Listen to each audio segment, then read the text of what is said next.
What's up, YouTube? Chase Bristow, the Gay Nomad here. I am not nomadic anymore for the time being. I will be moving out of I am back at my parents' house until June. This is actually where I live, where I've lived my whole life. Before my parents threw me out, this is home to me. And it will be home until June. Then I will be going back on my nomadic adventure. I will be moving to LA and getting my own place, and that's my plan. And then I will be auditioning for film roles and this, that, and the other. I already have some film roles. Right now, Karma is giving out roles. So, let me tell you something about Karma. Sometimes it takes care of its people. And I worship karma. I don't believe in God, but I do believe in karma. My dad was bitching at me because I was using this and didn't wash it. I wasn't finished with it. Well, it was for this dish called Chicken Duvan, which is my absolute favorite. Now, in this bag, he packed Chicken Duvan right here. That is his lunch. Now, what he doesn't know is that was my leftovers. My mother packed him his own Chicken Duvan. That in there is light as a feather.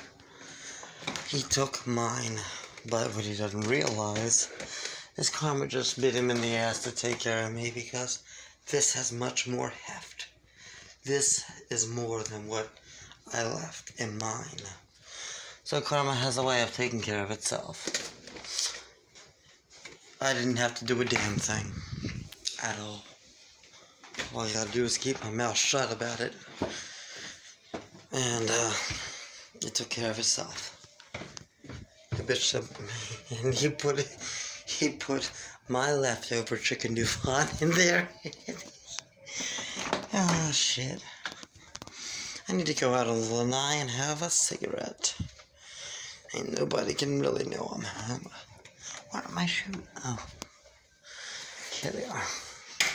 I got some new shoes yesterday, too. Well, Saturday. I really can't tell many people that I'm home because I will be making a comeback. I sincerely hope nobody sees this at Christos or anything.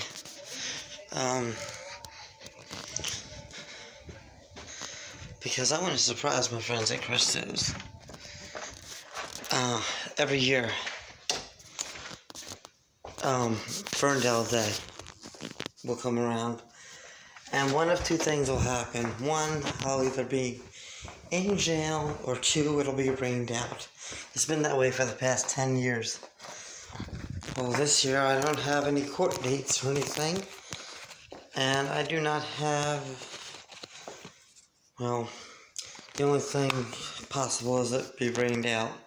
This will be the first time I marched in that parade in a decade. Last time I marched at Ferndale Day, it was 2009. 2009. That was 10 years ago. I'm ready to march my ass in the parade again. Throwback style. I will not be doing Blanche. I will be doing Michael Jackson. My hair is long for it. So, hee hee. Ow! Oh, I gotta go to Walmart today.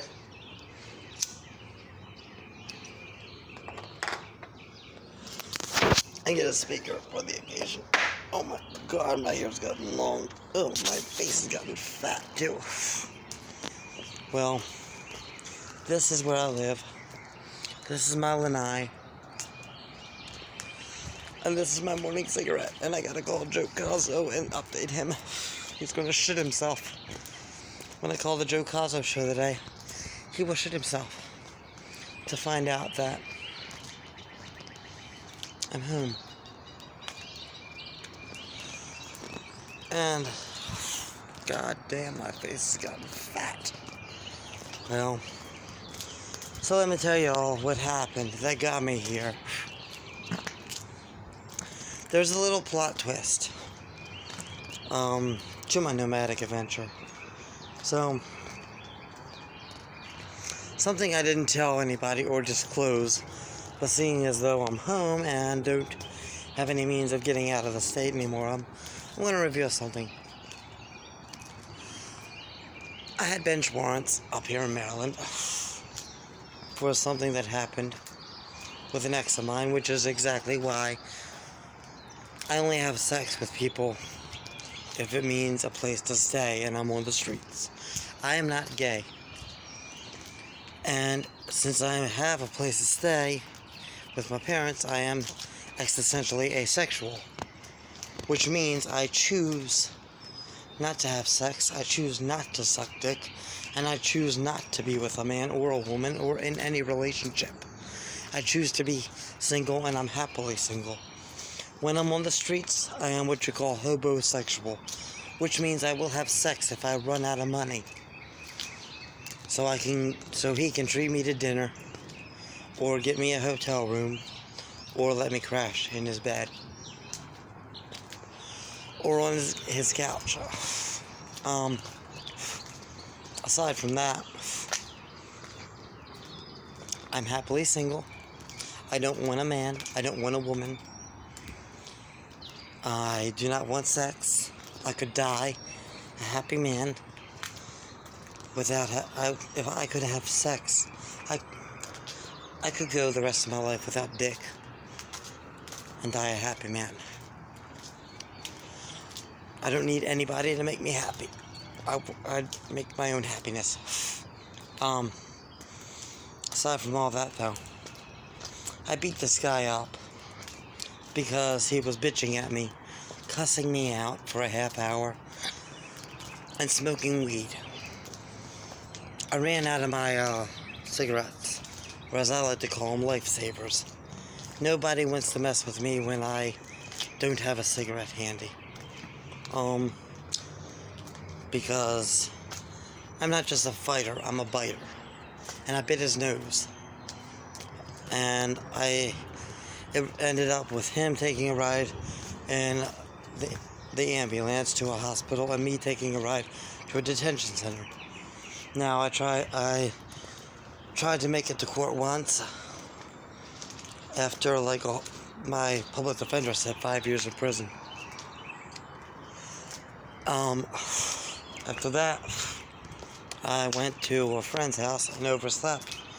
And since I overslept, I decided to leave the state and go hang out with my cousin in Tennessee. After visiting New York for a day, I took a Greyhound to Tennessee to be with my cousin and spent a month in Tennessee last August. Came back and started working at Spirit Halloween, which was my favorite job in the world. And I left because my parents threw me out for being gay. And I decided to go down south. I bought a Greyhound ticket back to Baltimore the day before my court date. This was back in November.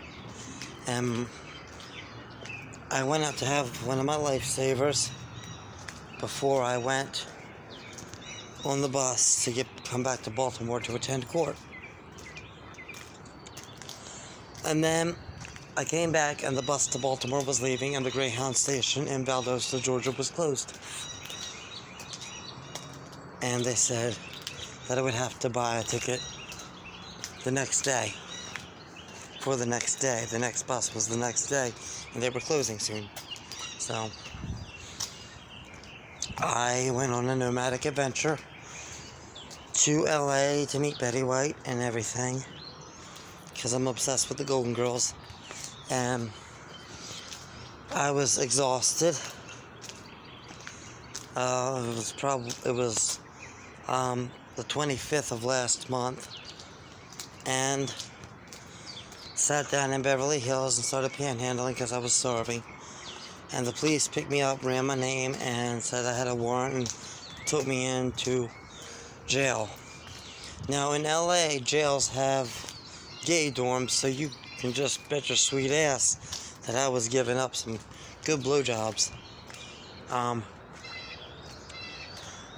But it was quite an experience. They had an annual ball there that this tranny by the name of Africa was running a ball. And in LA jails you can order lipstick and eyeliner, and I got all made up and made a negligee out of a bed sheet and looked totally like a Marilyn Monroe. And I came out and did performances at this ball. There was voguing and everything. There was judges. They made decorations. They had balloons made out of condoms and rubber gloves, and they had a judge's table. And it was very elaborate. And for one night, I forgot that I was in jail. And it was so much fun. And the next day, everybody was complimenting me, and then I heard Bristow pack up for release. So people are thinking, oh, you're being released, you're going back to the streets. No, wrong. I was being extradited back to Maryland for this court hearing that I missed twice, and the only stipulation was that I stay here with my parents. So here I am home, and waiting on my court date that's going to be happening in June. But after everything's done, I'm going to be going back to LA. I'm going to be moving there and auditioning and joining a program moving forward, because I do not want anything to do with Maryland ever again. And even when I die, I don't even want my remains brought back here. I am strictly here just saying my goodbyes to everybody and getting this court date taken care of and moving away from here as far away as possible. And if I have to come back here again for anything, I'm going to wind up handing out rice on the streets of Calcutta. But I flew back here on 2 airplanes. There was a layover in Denver. 2 federal air marshals took me here. It's quite the experience, and now I'm home until June. And I will be marching in Ferndale Day. But yeah, this is what normalcy is right here. This is my house, my parents' house. I've lived here my whole life. And it's time for me to move on and do better things with my life. But I'm gonna finish this cigarette and I'm gonna go inside and watch some TV. But until then, stay golden. Peace.